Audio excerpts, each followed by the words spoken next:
अस्सलामुअलैकुम वरहमतुल्लाहि वबरकातुह। मेरे मुहतरम अजीज साथियों, आप सोशल मीडिया पर देख रहे होंगे कि इंडिया पाकिस्तान की जंग को लेकर एक तूफान बरपा है और पहलगाम पर जो हमला हुआ, जो एक जरिया बना इस जंग के करने का, उस पर हम सबसे पहले पंडित जी की इस वीडियो को दिखाएंगे।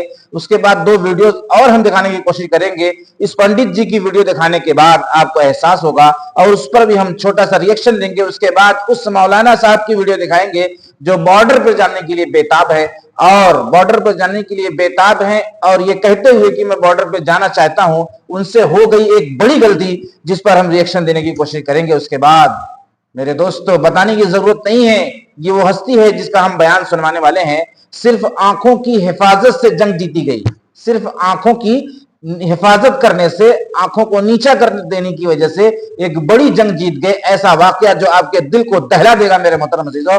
आइए पहले इस पंडित जी की वीडियो को देखो, इनके रिएक्शन को सुनो, उसके बाद इस पर हम थोड़ी सी गुफ्तगू करके उसके बाद आगे की वीडियोस दिखाएंगे। मेरे दोस्तों, आज आपका बहुत बड़ा एहसान होगा, आज बहुत कुछ आपको लेके जाना है, बहुत बड़ा बेनिफिट होने वाला है। की धरती से आए थे। अरे भाई, पाकिस्तान की धरती से आए थे, इतनी जल्दी कैसे पता चल गया आप? हमारे घर में कोई घटना होती है तो हम सबसे पहले किसको पकड़ेंगे? सबसे पहले तो चौकीदार को पकड़ेंगे ना, कि तुम कहाँ थे, क्यों ये घटना हो गई तुम्हारे रहते हुए, किस लिए तुमको रखा था। सही बात। लेकिन यहाँ नहीं ऐसा हो रहा है। यहाँ जो है, कहते तो हैं कि हम चौकीदार हैं, लेकिन चौकीदारी अगर की गई होती, हाँ, चौकीदार अगर अपने काम में पक्का होता है तो उसके ऊपर आक्रमण करके उसको कोई मार दे, लेकिन फिर कहा जाता है कि इस चौकीदार ने अपना निभाया।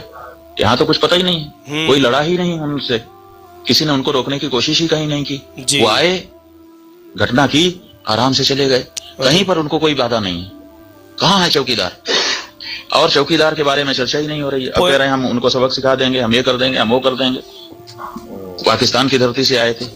अरे भाई, पाकिस्तान की धरती से आए थे, इतनी जल्दी कैसे पता चल गया आपको? और अगर इतनी जल्दी आपको पता चल जाता है तो घटना के पहले क्यों नहीं पता चल गया? और दूसरी बात यह है कि अगर पाकिस्तान से आए तो पाकिस्तान के खिलाफ अच्छी तगड़ी कार्रवाई करिए। आप कह रहे हैं कि हम सिंधु नदी का जल रोक देंगे।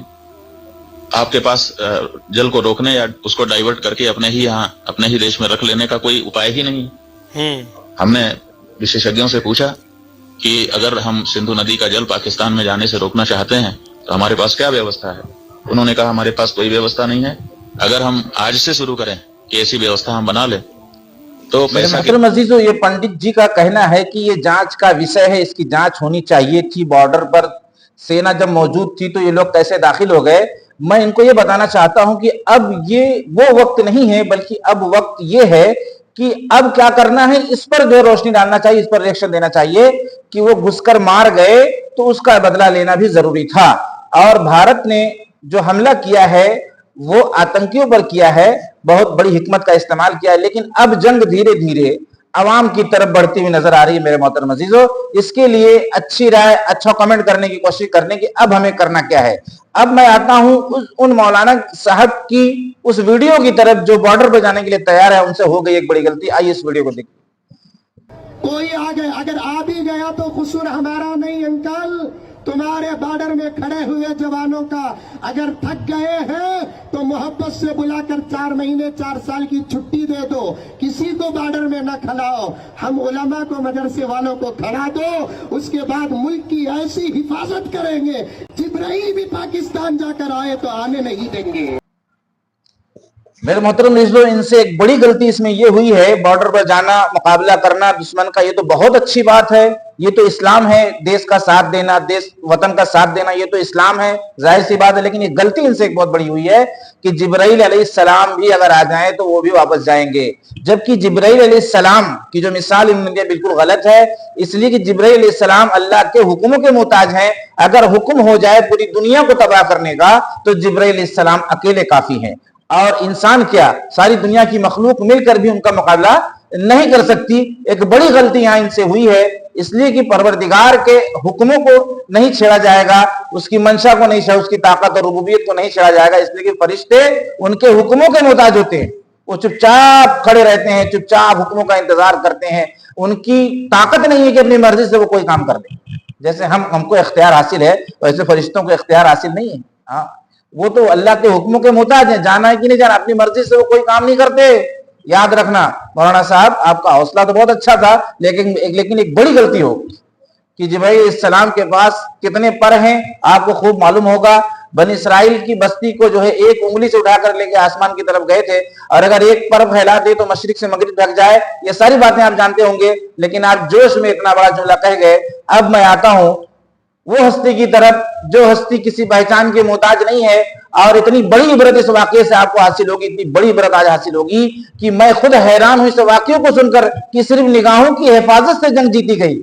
मेरे मोहतरम अजीजों, छोटा यूट्यूबर समझ के, छोटा चैनल समझ के अनसब्सक्राइब मत करना, हौसले की जरूरत है। इंशाअल्लाह आगे अगर आप साथ देते रहे तो बहुत बड़े बड़े कंटेंट लाने की कोशिश करूंगा, जिससे आपका ईमान बुलंदियों को पहुंच जाएगा। आइए इस वीडियो को देखिए, उसके बाद गुफ्तगू खत्म करते हैं। है या नहीं मेरी इस बात पर?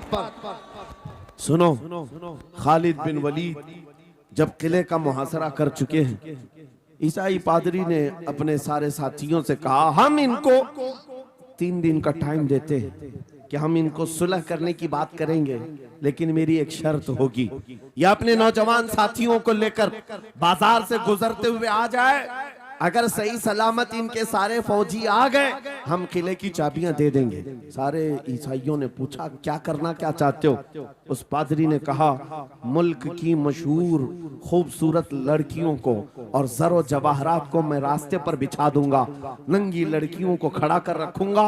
जब खालिद बिन वलीद की फौज यहाँ से गुजरेगी, नौजवान है, नफ्स भड़कता है, और इस तरह से एक नौजवान को खरीदने के लिए 2 ही चीजें होती हैं, एक औरत है, दूसरी दौलत है, और नौजवान इसमें फिसल जाता है। मैं जानता हूं कि जब ये दोनों चीजें सजा कर रख दी जाएं, खालिद बिन वलीद के ये लश्करी टूट पड़ेंगे औरतों पर और दौलत पर, हम आसानी से इन पर काबिज हो जाएंगे। सबने वाह वाह किया, तालियां बजाई, और पादरी आकर खालिद बिन वलीद से कहता है हम आपसे लड़ना नहीं चाहते, हम आपसे मुकाबला नहीं करना चाहते, आप 3 दिन के बाद अपने लश्करियों को लेकर इस बाजार से गुजरते हुए आ जाइए, सही सलामत अगर आप पहुंच गए तो किले की चाबियां आपके हवाले कर दूंगा। तवज्जो, खालिद बिन वलीद ने कहा मंजूर है, ये शर्त मैं इत्तेफाक करता हूं। वापस आए, अपने साथियों से कहा जंग नहीं करनी है, लेकिन एक ही शर्त उन्होंने रखा है, 3 दिन के बाद इस बाजार से गुजर कर हमें जाना है, लेकिन कोई ना कोई हरबा तो होगा, कोई ना कोई साजिश तो होगी, हर चीज के लिए तैयार रहना। खालिद बिन वलीद अपने उन नौजवान लश्करियों से कह रहे थे, ऐ नौजवानों तवज्जो से सुनना इस बात को, आज भी दुनिया ये सारे हरबों पर अमल कर रही है हमारे साथ, हमारे नौजवानों के साथ। खालिद बिन वलीद के 3 दिन गुजर गए, ईसाइयों ने अपनी तैयारियां खूब कर ली, बाजार में ओरियां लिबास में, आधे लिबास में नंगी लड़कियों को खड़ा किया, सरो जवाहरात दौलत के अंबार बिछा दिए। जब खालिद बिन वलीद के सिपाही मैदान में गुजरते हुए उस बाजार में आते हैं, पहला कदम रखा था, नजरें पड़ गई, खालिद बिन वलीद रुक गए, पलट गए, अपने लश्करियों से कहा वही आज मैं तुमसे कह रहा हूं। उन्होंने कहा था ऐ नौजवानों, ऐ रसूलुल्लाह के शहदाइयों, तुम्हारी इम्तिहान का दिन है, आज तुम्हारे इम्तिहान का दिन है, अगर तुम्हारा कदम फिसल गया सुबह क़यामत तक तुम पर लानतों की फटकार होगी, और अगर जमा रहा सुबह क़यामत तक अल्लाह की रहमत के फूल बरसाए जाएंगे। नौजवानों ने पूछा करना क्या है हमें, आज कौन से इम्तिहान में कामयाब होने का तरीका क्या है इस इम्तिहान में? खालिद बिन वलीद ने कहा कुछ ना करना, बस अपने रसूल की सुन्नत पर अमल करना। कहा हम तो करते हैं, यहाँ क्या करना है? खालिद बिन वलीद कहते हैं मैंने मेरे मुस्तफा करीम को देखा है, जब रसूलुल्लाह मदीने के बाजार से गुजरते थे अपनी नजरें नीची करके जाते थे, आज तुम बाजार से जा रहे हो, बस इस सुन्नत पर अमल कर लो, अपनी हया की नजरें झुकाकर चलना, फिर उसके बाद अल्लाह मालिक है। खालिद बिन वलीद के जोश और वलवले से भरी हुई ये तकरीर ऐसी असर कर गई, वो नौजवान 1-2 नहीं थे, सैकड़ों की तादाद में थे, सर झुकाए बाजार से ऐसे चल रहे हैं। तारीख निगार कहते हैं वो इस तरह से चल रहे थे कि उनके सरों पर अंडा भी रख दिया जाता तो नहीं गिरता, ना इधर हिलाए ना उधर हिलाए, ना इधर देखे ना उधर देखे, और बराबर अपनी नजरें जमीन पर झुकाए हुए तेजी से चलते हुए उस किले के फाटक तक पहुंच गए। वहां वो पादरी साहब इंतजार में थे, भटक गए होंगे, औरतों से भिड़ गए होंगे, दौलत जमा कर रहे होंगे, मगर ये दीवाने मेरे मोहतरम अजीजों, आपको ये तीनों कंटेंट पे अपनी राय रखना है कि ये कंटेंट जो मैं तीनों आपके सामने पेश किया हूं, इसमें कहां से कौन सी गलती हुई है, क्या खूबी है, क्या अच्छाई है, इससे क्या फायदा हो सकता है। सारी इंसानियत को इस पर अपनी राय कमेंट में लिखना है। और अगर आपका हौसला रहा और अगर जिंदगी ने वफा की, इंशाअल्लाह अगर जिंदगी बाकी रही तो इससे अच्छा कंटेंट लाने की, ताकि आपका ईमान बुलंदियों को पहुंच जाए और सही और गलत का फैसला आप तक पहुंचाया जा सके। मेरे मोहतरम अजीजों, बहुत बहुत दिल से शुक्रिया है आपका। अल्लाह रब्बुल इज्जत आपकी दुनिया भी बनाए और आखिरत भी बनाए। अस्सलामु अलैकुम।